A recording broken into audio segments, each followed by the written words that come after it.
a lição 9, nossa revista, o título Jesus, servo sofredor. Vou fazer a leitura que está proposta aqui.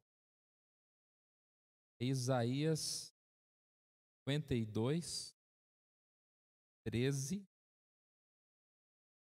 até o 53, 12.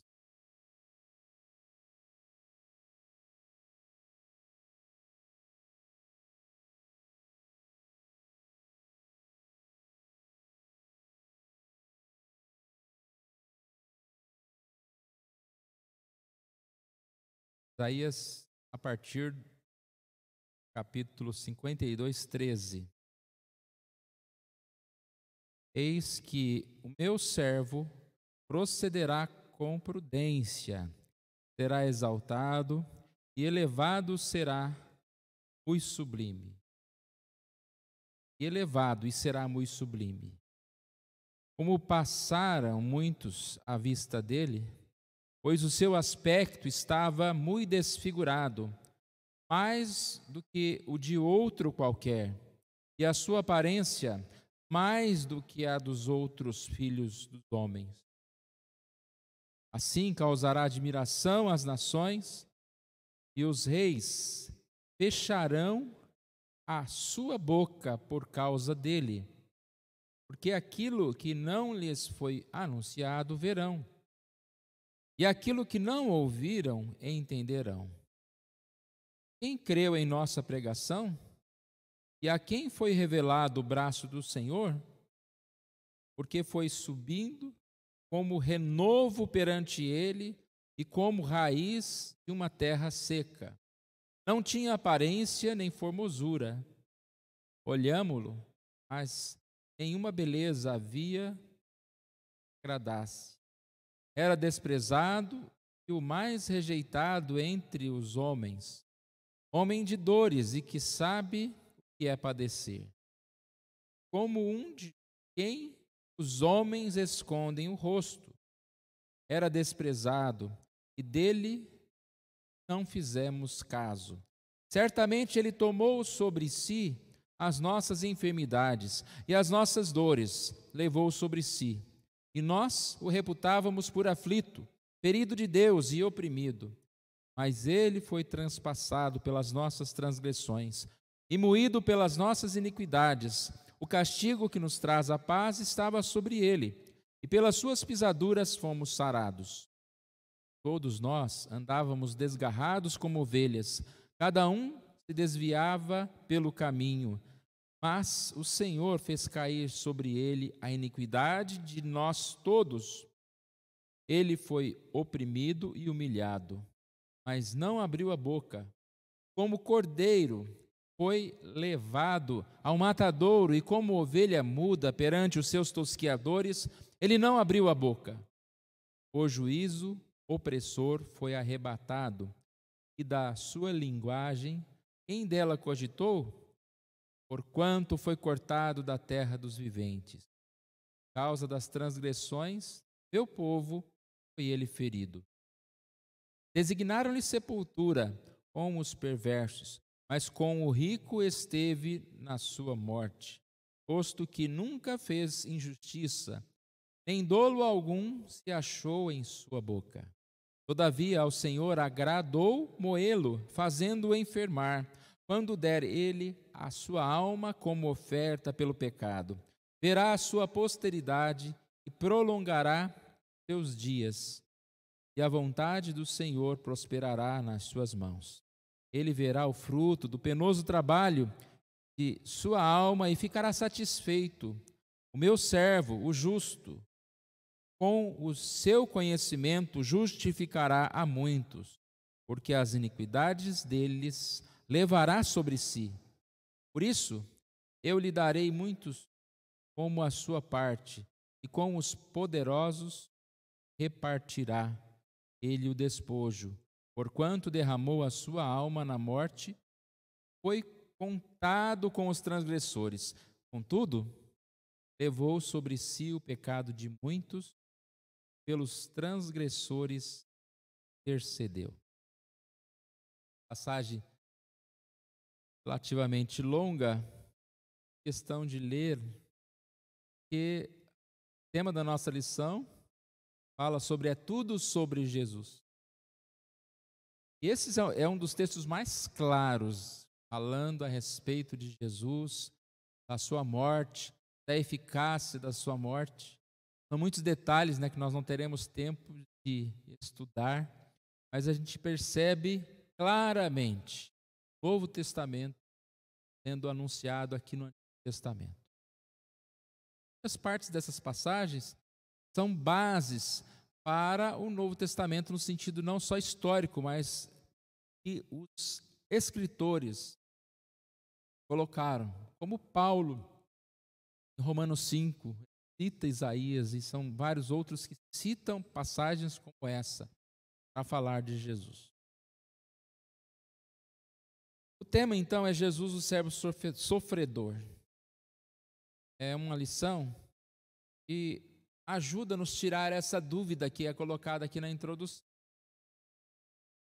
Como pode um homem ser justo para com Deus? Passagem de Jó 9:2. E a lição começa terminando não, né? Ela começa demonstrando que essa dúvida, ela não é tão simples de se responder. Até mesmo um ateu pode dizer isso para você. Que história é essa? Você é pecador? Que Deus pode te perdoar? Justo? Eu ouvi muita gente falar assim, é justo perdoar uma pessoa que matou? Ela tem que morrer, ela tem que pagar. É uma questão complicada. Olha que mais uma afirmação desse tipo, está aqui na nossa revista. Raymond afirma que o Evangelho apresenta uma vigorosa discordância do princípio de que Deus pune os maus e recompensa os bons. De acordo com ele, isso significa que Deus declara como inocente uma pessoa que é culpada. Significa que ele trata as pessoas más como se fossem boas. Isso está além do poder do milagre. É um escândalo. E percebe que as pessoas podem falar o que elas quiserem, né? É difícil entender como uma pessoa tem capacidade de julgar a Deus, coragem de fazer esse tipo de afirmação. E a gente vê muitas afirmações parecidas com essas, né? Falando, Deus, vou nem ficar falando, né? Fala mal de Deus aí, tá? Não entendem, então criticam. Bom, fato é, entender totalmente, nós não vamos. Mas a palavra de Deus dá muitos argumentos para que a gente chegue mais próximos desse entendimento. Ou seja, como entender o perdão? Você mesmo. Você olha para a sua vida e você fala, eu não mereço perdão. Eu não vejo forma de ser perdoado. Mas à medida em que a gente vai estudando a Bíblia, a gente percebe que não é questão de merecimento. Não é questão de ser perdoado por alguma coisa, senão por um ato próprio Deus. A lição de hoje, então, tenta trazer, ilustrar e nos responder um pouquinho essa dúvida. Começa aqui dizendo que uma explicação para a gente tentar entender o que significa isso, esse perdão, sem que a justiça de Deus seja comprometida, ele fala para a gente pensar em transferência de culpa. Nós somos pessoas que têm essa capacidade de transferir culpa, né? Não foi eu que deixei a luz do banheiro acesa. Não fui eu que... Isso. Não fui eu. Estava vendo reportagem dizendo que na China existe algumas pessoas que pagam para outras ir presas no lugar delas. Você comete você comete o crime, e aí você fala, tá bom, aí passa o julgamento, preso 5 anos, aí eu pago lá, Márcio, vai lá, dinheiro, você vai lá e fica no meu lugar. Estranho isso, né? Por mais que a gente tente explicar essa transferência, ela não ocorre dessa forma. Não é algo que eu faço e aí eu consigo transferir a culpa para outra pessoa. Mas a ideia da transferência é exatamente a ideia que a Bíblia fala sobre Jesus. O que Jesus fez por nós? Ele fez essa transferência. Lembra do bode expiatório? Nós estamos numa das lições, em Levítico 16. Lá tinha 2 bodes, um deles era sacrificado e o outro era solto. Todos os 2 representavam Cristo, foi o que nós estudamos. Um, sacrifício e morte de Cristo. O outro, Cristo levando sobre si a culpa. Alguém que era inocente que tomava a culpa. Lá na questão lá do bode expiatório, o sacerdote colocava a mão na cabeça do bode e orava pelos pecados do povo. O bode não tinha feito nada, né, Tati? Mas ele era solto. E qual que era a ideia? Ele ir para longe, levar, carregar os pecados para longe. E a gente vê essa comparação, vou resumir aqui, mas a lição toda vai trazer exatamente a explicação disso, como Cristo fez isso. Cristo não pecou. Ele, quando ele assume a culpa, e como ele assume a culpa? Sendo homem, sofrendo por uma culpa que não cometeu, sendo abandonado, sendo afastado, como aquele bode que foi distante. Cristo, então, tomou nossos pecados. Ele é esse, digamos assim, sofre nosso lugar. Mas vamos ver então os 3 pontos. Variando. Primeiro ponto é o sofrimento do servo. A lição diz que sofrimento do servo, sofrimento de Jesus, não é a mesma coisa que o sofrimento de algum mártir ou de algum apóstolo. Os apóstolos sofreram, os profetas sofreram, mas não é o mesmo tipo de sofrimento. O sofrimento de Cristo faz parte da salvação, faz parte desse caráter substitutivo, judicial, para que Deus nos perdoasse nosso pecado. É o pacto da redenção. Que pacto é esse? Esse pacto é o pacto que Jesus fez, Deus fez em nos salvar. Curioso e ainda mais difícil de entender é que ele foi feito antes da fundação do mundo. Mas em um momento da queda, nós vemos esse pacto sendo expresso. Eu acredito que um dos textos mais importantes das Escrituras para a gente entender toda a história, Gênesis 3,15. Temos falado bastante sobre ele. E nessa passagem nós entendemos o propósito do mundo, da história, da continuidade. A partir do momento em que Gênesis 3,15 demonstra a queda, ele já vem com a demonstração do que será a redenção. Gênesis 15 foi quebrada a aliança. Já não mais o homem está com Deus, ao lado de Deus, mas houve separação. Mas ao mesmo tempo que foi quebrada a aliança, já foi apresentada a solução no sentido de a reconciliação. Gênesis 3,15: porém inimizade entre ti e a mulher, entre a tua descendência e o seu descendente. Este te ferirá a cabeça e tu lhe ferirás o calcanhar. Olha a separação. Porém inimizade entre ti e a mulher. Deus está falando com quem? A serpente. A mulher que estava amiguinha da serpente, conversando com ela, trocando umas ideias, né? Agora foi separado. Aqui já é a ideia de redenção. Eu vou te afastar. Mas não deixa de existir a semente da serpente. Como existirá a semente da mulher? Existe a semente da... A semente da mulher é quem? Jesus. Mas ela vem desde a história, Abraão, Isaac, Jacó, profetas, todos aqueles que foram representantes diretos, estiveram trabalhando para resgatar um povo, para que o povo estivesse servindo a Deus. E a semente da serpente? Os filhos maus, aqueles que vieram a partir daí. Logo depois dessa cena, Caim ou Abel. E a gente já vê essa divisão, um contrário ao outro. O texto diz: este te ferirá a cabeça e tu lhe ferirás o calcanhar. Te ferirá a cabeça. Este quem? O descendente de mulher. Quem é o descendente da mulher? Jesus. Jesus feriu.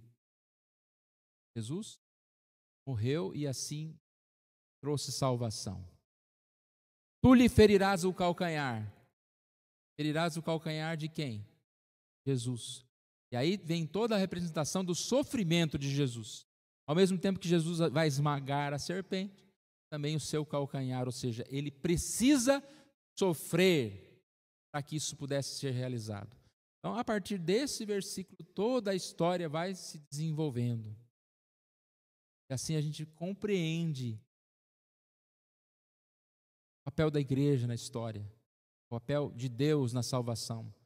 Sacrifícios apontavam, né? Sacrifícios de animais apontavam para Cristo. Depois da morte de Cristo, nós participamos da ceia também, olhando para trás, também lembrando do que será dado por. Então, primeiro ponto, o sofrimento do servo. A gente leu aqui há pouco as passagens de Isaías que demonstram, né, que narram exatamente o que iria acontecer, gente. Antes, essa aqui era uma previsão do futuro, né? Interessante. Algo escrito na palavra que ia acontecer muito tempo depois. Já estava escrito com detalhes aqui. Era profecia. Olha o que diz Isaías 53, 7. Ele foi oprimido e humilhado, mas não abriu a boca. Isaías 53, 7. E Mateus 7, 12 a 14. Sendo acusado pelos principais sacerdotes e pelos anciãos, nada respondeu. Depois ainda continua: então lhe perguntou Pilatos: não ouvem quantas acusações te fazem? Jesus não respondeu nem uma palavra, vindo com isso a admirar-se grandemente o governador. Direto aqui, Isaías 57, quando diz que ele foi oprimido e humilhado e nada respondeu, ou não abriu boca. Mais uma passagem de Mateus 27, 30, que equivale a Isaías 52, 14. Cuspindo nele, tomaram caniço, davam-lhe com ele na cabeça. E a lição é esse castigo, esse linchamento. A ideia de bater é algo de pancadas repetidas e sequenciais. Isaías 52, 14 diz: seu aspecto estava muito desfigurado, mais do que qualquer outro, ou outro qualquer. Sua aparência, mais do que a dos outros filhos dos homens. Aqui há uma evidência que Jesus era homem também, era Deus e homem, outro filho do homem. E aqui fala sobre o seu aspecto desfigurado. Fizeram passar por humilhação, cravaram os pregos nas suas mãos, nos seus pés. Isaías 52, 14 descreve isso dizendo: como pasmaram à vista dele, pois seu aspecto estava muito desfigurado. O sofrimento de Jesus também foi mental, eterno, tristeza, foi humilhado. Isaías 53, 3 diz: tristeza ao ser humilhado, desprezado. Foi preterido em favor de um assassino. São citações, né, de vários tipos de sofrimento.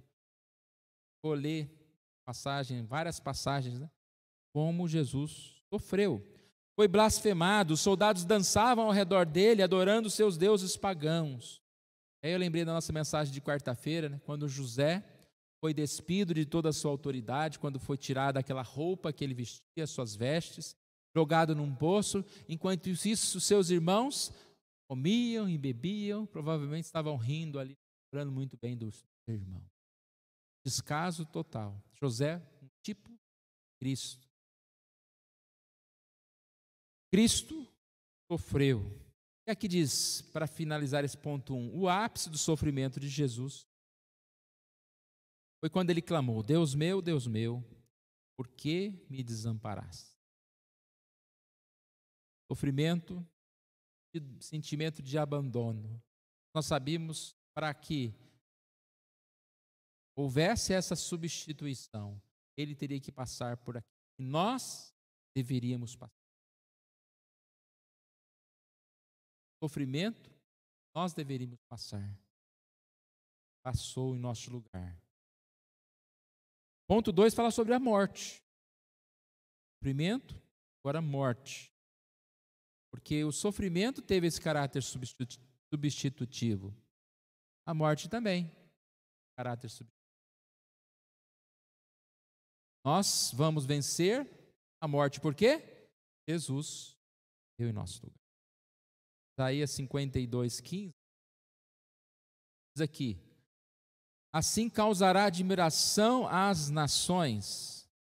Nossa lição explica que esse texto, embora tenha esse sentido do terror, como as pessoas ficaram impressionadas naquele dia, mas também a ideia de que o Senhor atingirá as nações, aspergirá muitas nações. É uma tradução diferente, diz exatamente isso. Essa ideia de purificar, né? Aspergir o sangue, ele vai purificar.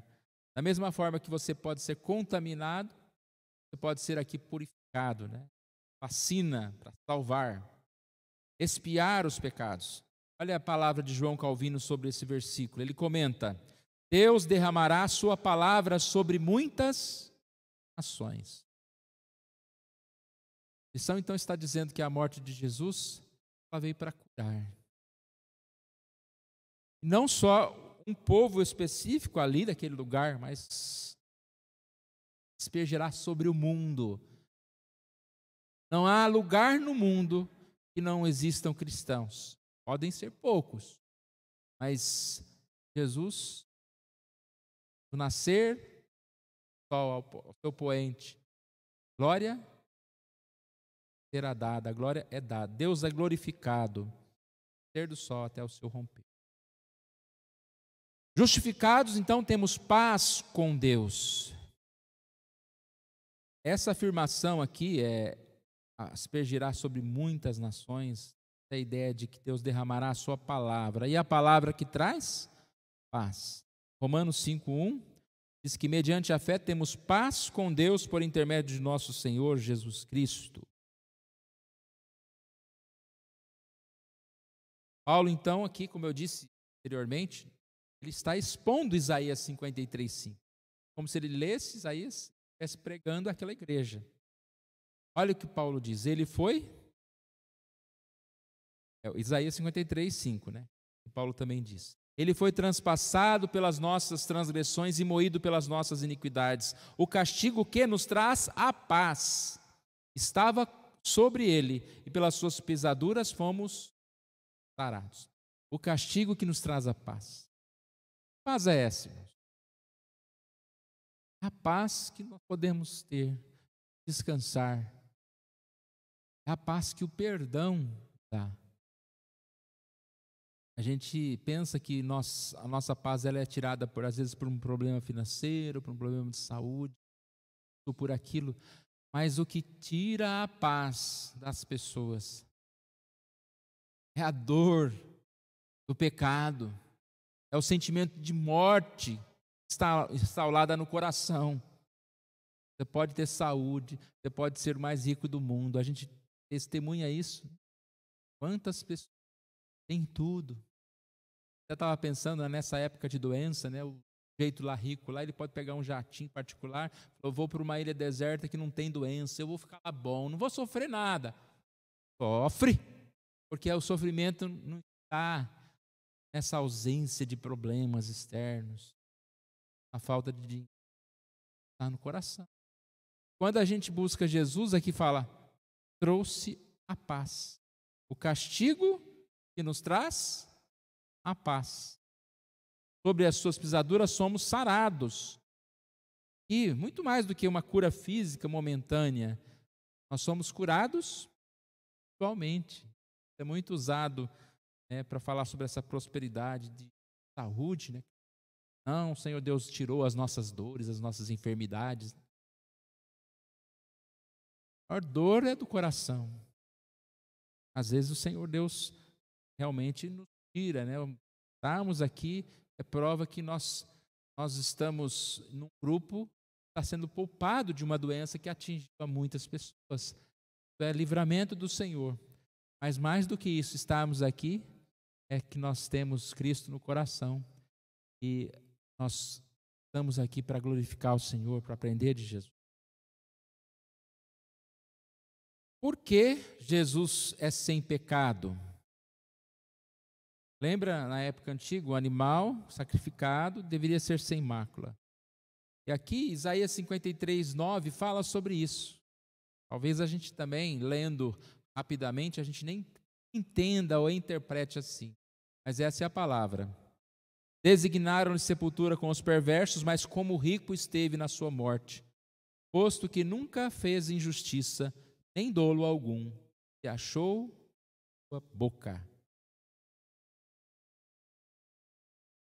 Por que designaram-lhe sepultura com os perversos? Porque ele foi crucificado como um condenado.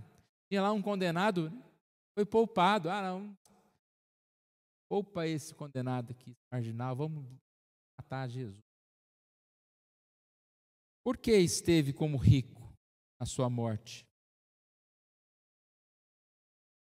O que é morrer rico? Morrer? Deixar as contas bancárias cheias de dinheiro, cheias de propriedade. Morrer rico é morrer espiritualmente rico. Devemos almejar. Não há ninguém mais rico que Jesus. Ele não teve pecado. Nós, por mais que buscarmos o perdão, nós ainda vamos morrer pela misericórdia, ser ricos. Mas Jesus, não. Em sua morte, morreu rico. Por quê? Nunca fez injustiça, nem dolo, ou seja, sujeira, pecado, que achou sua boca. Essa é a autoridade de Jesus. Percebe, irmãos? A gente vai devagarinho, a gente vai entendendo isso. Sei que é muito difícil. Como um pecador, um miserável, um assassino pode ser salvo? É injustiça de Deus salvar um assassino? Não, porque Ele realmente providenciou os meios para que isso acontecesse. Nosso pecado veio porque nós nos afastamos de Deus. Nós pecamos, mas a salvação vem.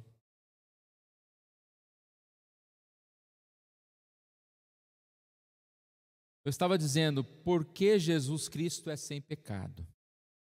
Porque Ele morreu como rico. E assim tinha essa autoridade para aspergir a muitas nações. Sua perfeita obediência. 1 João 1,7 diz, o sangue de Jesus, seu Filho, nos purifica de todo o pecado. Concluindo esse ponto, a palavra, o verbo aspergir, mostra que Jesus é quem realiza a ação. Voluntário. Não foi obrigado. Eu obrigado. Né? Pode falar, mas ele não tinha. Ele era Deus. Se ele quisesse fazer aqueles que o prendiam virasse de ponta cabeça, fossem destruídos, se ele quisesse descer voando da cruz, ele era Deus. Mas ele voluntariamente. Ponto 3. A intercessão do servo. Isaías 53, 12. Pelos transgressores intercedeu. Levou sobre si o pecado de muitos, não de todos. Pelos transgressores intercedeu. Não apenas sofreu, não apenas derramou a sua morte, derramou a sua alma na morte, mas também intercedeu e intercede por nós. Achei muito oportuno essa lembrança. Nós vamos dar agora nesse ponto que a intercessão de Jesus não enterrou. Tão bom pensar que alguém está intercedendo pela gente, não é? Você pede para alguém, olha, eu estou precisando comprar um carro, lá você conhece o dono da concessionária lá, vai lá, fala com ele lá, vê se não tem um jeitinho melhor. O sujeito vai lá, intercede por você e arranja um negócio, não é? Não é bom a gente poder ter pessoas que nos ajudam? E a gente sabe que o Senhor Jesus intercede por nós. Hoje à noite nós vamos falar um pouquinho sobre essa questão da intercessão também. E não quero adiantar, mas a intercessão é como essa conversa mesmo. Você imagina Jesus conversando com Deus, se imaginar, porque eles são um só Deus, né? Mas imagina essa conversa, mas essa conversa é em favor de nós. Em favor de nós. Ele não apenas sofreu, não apenas morreu, mas também apresentou a sua intercessão. A Bíblia diz, já nenhuma condenação há para os que estão em Cristo Jesus. Romanos 8, olha o versículo 34 de Romanos 8. Quem os condenará é Cristo Jesus quem morreu, ou antes quem ressuscitou, o qual está à direita de Deus e também intercede por nós. Aqui é uma dessas bases. Ele está à direita. Ele intercede. Ele não intercedeu, ele intercede por nós. Hebreus 7,25 também fala sobre isso. Por isso, também pode salvar totalmente os que por ele se chegam a Deus, vivendo sempre para interceder por eles. Essa obra de Jesus não se encerrou com a morte. Ele continua no céu, à destra de Deus. Seu plano, se tivesse acabado, diz aqui na lição, estou lendo a revista, no sepulcro, onde Jesus foi sepultado, todos os seus seguidores estariam perdidos, pois ele não teria vencido a morte. Consequentemente, ele não teria autoridade para cumprir. Percebe que nós continuamos pecando. Precisamos dessa intercessão. Nós precisamos de Jesus. Isaías 53, 12. A intercessão do servo é aplicada a pessoas que vivem e viverão o tempo todo praticando pecados. É o que eu acabei de falar. Entretanto, com uma diferença, esses transgressores estão lavados com o sangue, com o seu sangue. Afinal, ele veio buscar os doentes, que são justamente esses transgressores. Mesmo após a conversão, a pessoa continua transgredindo a lei. Por elas, Jesus continua intercedendo, apresentando ao Pai, a lei foi cumprida e a penalidade do pecado foi paga em favor de si. É algo tão difícil da gente entender, né?